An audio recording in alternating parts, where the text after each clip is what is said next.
I want to share the story with you about how one time God led me to this Christian bookstore.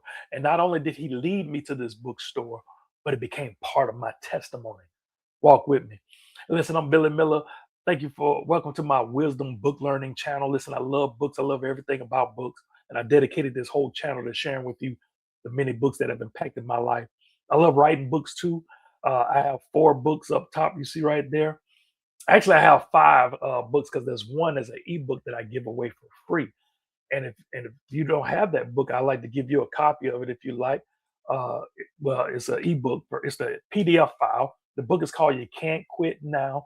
It's going to help you to be consistent. It's going to motivate you to never give up, fill you with perseverance and endurance. And it's all yours for free. If you'd like a copy of this, just go to whateverdevil.com or look at the description of this video, and it'll give you the direct link. So do that, and I'm gonna give you some other bonus stuff just for being here. But listen, before I wrote these books, though, right? God had put on my heart years ago to write a book, and I procrastinated for 7 years.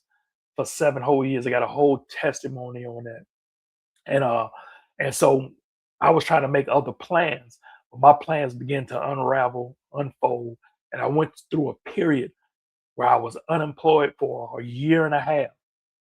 I'm talking about unemployed, so that mean I exhausted it, all everything. I've exhausted out of uh, uh, uh, food stamps. I exhausted out of unemployment, Medicare, every resource that I had that was coming to me. I've exhausted it because it's been a year and a half now, and now I'm desperate for a job.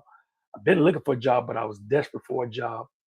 But it wasn't until I said yes. It was during this time, during this unemployment, where I finally said yes to God. And like I said, it's a whole testimony on that. I'm not going to uh, go into all of that now. If you would like to hear that testimony, which I think is worth hearing, it's a video I did called "Crazy or Crazy Faith," and I'll put it up here or link it in the description of this video. It's most definitely worth watching. But I'm not about to go into that here. But after I said yes to God, I'm still unemployed. I'm looking for work. And I remember I was raising my daughter, and she was a young girl, and I was trying to find a job, and I was applying for this one job. I went, I had my shirt and tie, I had all of my awards because I got a whole bunch of awards that I got from previous jobs, customer service award. And I was trying to get this manager position at this restaurant called Cookout. So you may be familiar with it, depends on where you live, but it's a restaurant called Cookout. And I was there applying for the position. I remember being in the interview, and the guy was like, "You're gonna have to be to work sometimes at 3 o'clock in the morning." I didn't know how I was gonna do that because I was a single parent at the time, raising my daughter. I'm not, I would, but I was so desperate for a job. I was like, man, I'm gonna just have to figure it out. But I was there applying for the job. I had all my awards with me. I think the interview went well. I got my suit on. I got my briefcase with me. I got my awards, like I said. I got my resumes. I got my reference letters. I got all of that with me. And I did the interview, and I was going back home. I was living in an apartment. On my way to the apartment, there was some police barricading the road. And I was like, okay, well, I can't go this way, but I can go another way. It's 2 ways to get there. So I said, well, let me go around and come back the other way because I'm not sure what's going on. So I went around, came back the other way, and those police was there, had it barricaded too. I said, what's going on? He said there was a fire in that apartment complex. And so just he said it's going to be a few minutes. He said, just go, go somewhere, get a sandwich or something, and come back. So I said, okay. So I'm trying to think of what's near that I can go uh, for a few minutes and then come back, try to come back home. So right up the street, there was this Christian bookstore that I was familiar with.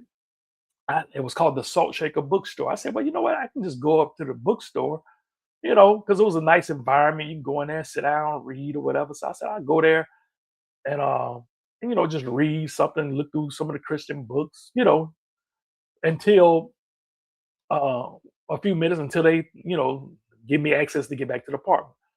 So when I got to this bookstore, I walked in. The owner was behind the counter. I didn't know she was the owner at the time, but it was a lady behind the counter. Uh, it was another employee too ringing up people, but she was just behind the counter. As soon as I walked in, they always greet you. They say, welcome to the Salt Shaker. How you doing? Is there anything we can help you with? And so when I walked in and she said, is there anything we can help you with? For some reason, I just was like, y'all hiring? Look, I don't know what that had to be the Holy Ghost because I know they asking me about do I want a book or do I need help trying to find something. But when I walked in, she said, can we help you with something? I said, yeah, y'all hiring? And the owner said, we sure are. She said it like that. And almost in a way like, oh man, we short staffed. We need some help. But the way she said it, she was like, oh, yep, we sure are. And so she gave me an application and I sat down at the table and filled out the application. Now, check this out. I had everything I needed right there. So I had my references with the excellent application. I had all of that. I had my resume, remember, because I just left the job interview. I had everything I needed right there. And I'm already dressed to impress. So I filled out the application. And the lady, the owner, she said, just give it to this guy named Travis that was working. Says, just give it to Travis and he'll take care of it. So I went. By the time I did all of this, I said, well, this ought to give me enough time to get back home. So I gave him the resume, the reference letters, excuse me, and the application, right? And so I got in the car, went home. Sure enough, the path was clear to go home. When I parked in front of my door, before I can go and unlock the door, my phone was ringing. And it was the owner of that bookstore. And when I answered the phone, she said, she was almost like she was kind of in a haste, like she was kind of, she said, hey, I don't mean to call you this quick. I normally don't call you this quick, but she said, can you come do an interview tomorrow? I said, yeah, sure can. And so, but she just sounded like she was, almost in a rush, like she was almost, I don't know what triggered her, but I said, sure. So I came tomorrow the next day. And so let me give you some behind the scenes, right? I had two reference letters. One reference letter was from a man named John Gonzalez. I call him Mr. G. He's actually the man who led me to Christ. And he had a reference letter. She knew John. She knew him. I can't remember if his wife went to her church or they just a small circle, but nevertheless, she knew exactly who he was when she looked at the reference letter. So I had two reference letters. That was one. The second reference letter was from a man named Rick Gutenberger, who was the general manager of a hotel that I previously worked at. She knew the general manager as well because he had two daughters. I believe they were twins, but he had two daughters that actually used to work at the Salt Shaker bookstore. So this is almost like, whoa, there's so many confirmations in here. So when she saw this and she was like, oh, wow, I got to call him now. And so I came to the interview. I had all my awards again, like I did at the other place. I came to do the interview and I got hired at that job. Now, here's the other blessing in this. And so I only worked a few months before I even got promoted to a manager. I think like maybe 3 or 4 months. I excelled and got promoted to a manager. That bookstore was like a ministry. I've led people to Christ in there. I met all kinds of people, but here's the blessing in it. God, uh, when I received Christ, right? Here's several things. The reason is I know it was God ordained. When I first received Christ, I was in a bubble. I only knew what I knew. I didn't know what I didn't know, right? Meaning, I only knew about this limited, church experience. The black church or predominantly black church, Baptist, traditional church. That's all I knew. So I didn't know a lot of the outside uh, Christian community, which was important, which was vital for where I was headed. Because remember, during this time, I still hadn't written the book yet, right? And so this actually helped me. I actually got another video as well where I talk about how God gave me a book. But that's another teaching for another time. I'll put that video up here too, or actually I might put it at the end.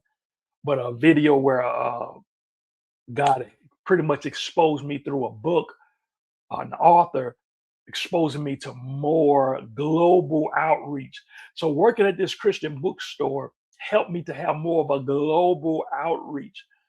So people that I thought was like top sellers, like Joyce Meyer, which she is, I didn't know about Beth Moore, and I knew about T.D. Jakes, right? But I didn't know about John Maxwell or Max Lucado. You understand what I'm saying? I knew about Juanita Bynum, but I didn't know about Priscilla Shirer. I didn't know about these different books, different, Presbyterian Church, Reformed Baptist. It's a lot of denominations I didn't know about, but this exposed me to a lot of the different communities by working at this church. So God knew exactly what he was doing. Check this out real quick as a side note. Once she told me I was hired, I was in Walmart, right? And I was in Walmart and I actually saw the manager who interviewed me at the cookout. And when he saw me, he said, "Hey, they decided to go with you." And I turned the job down because Salt Shaker had already hired me. Now, of course, I hadn't physically started working yet, so I could have still chose the cookout, which would have been paying more because it was a manager position. However, I chose the Salt Shaker, which was less pay, but I saw the benefit. I knew this was God, right? I chose it because number one, I had Sundays off. That was a good thing, even though I would have worked Sundays, but that was a plus. I had Sundays off, even though I was getting paid less. But remember, I had this vision of writing a book, and I had said yes to writing the book. And so I thought of it like, if I wanted to be a chef, I should work in a restaurant. If I wanted to be a auto mechanic, I need to do some sort of intern in a mechanic shop. Are you follow? So I wanted to be an author. So I said, listen, I need to be in this bookstore because I knew it was going to irritate me in a good way. What do I mean by that? Every day I would go in this bookstore and I'm seeing the physical manifestation of where I want to go. My dream is to write a book, and every day I got to work with books, see books. And that irritated me in a good way. It motivated me to go press forward toward that goal. Also, another thing, it helped me to see how I wanted to write books. Like, so I would see book cover designs that I like and say, hey, well, I wonder who did the cover design for this book, and writing the inside of it to tell me how. I see layouts that I like. I'll say, okay, I want to have my book with this layout. I had this one book, it felt soft. I like the feel. I said, man, I like this feel. So I researched and found out what that feel is, and all my books have that feel on it. You understand what I'm saying? Working at the Salt Shaker bookstore was God ordained because it was helping me to become global. It was preparing me for global ministry. Oh man, you got to get this. Listen, if I said anything you like, listen, hit that like button. I hope this story is blessing you because God led me to this bookstore. And guess what? Eventually, I wrote my first book, which is that book right there, Life and Righteousness. And I had my first book signing in that store. Oh man, listen, this is what I'm talking about. This is good. This is good. And so, and I actually, my second book right there in the middle, 30 Days of Righteousness, the Words of Life Action Plan, came out 15 months later. And guess what? I had a book signing in that bookstore as well. Listen, I hope this bless you. Listen, you don't know what. Listen, one of my pastors, one of my old pastors years ago said, "Faith has eyes around the corner." And listen, I didn't plan to come work at this bookstore. I didn't have this bookstore on my radar, but God orchestrated it where it was ordained, where He led me straight to it. He led me straight to it. Listen, I hope this bless you. Like I said, I'm gonna put that video or the testimony about me writing the books, that whole testimony about how God had to finally get a hold of me while me procrastinating. It's called Crazy Faith. I'm gonna put that video right here, and I'm also gonna put a video right here showing you all the books that I've written. So listen, I'll see you in those videos. Listen, I love you. Stay up, stay blessed, and always remember that the word is your life.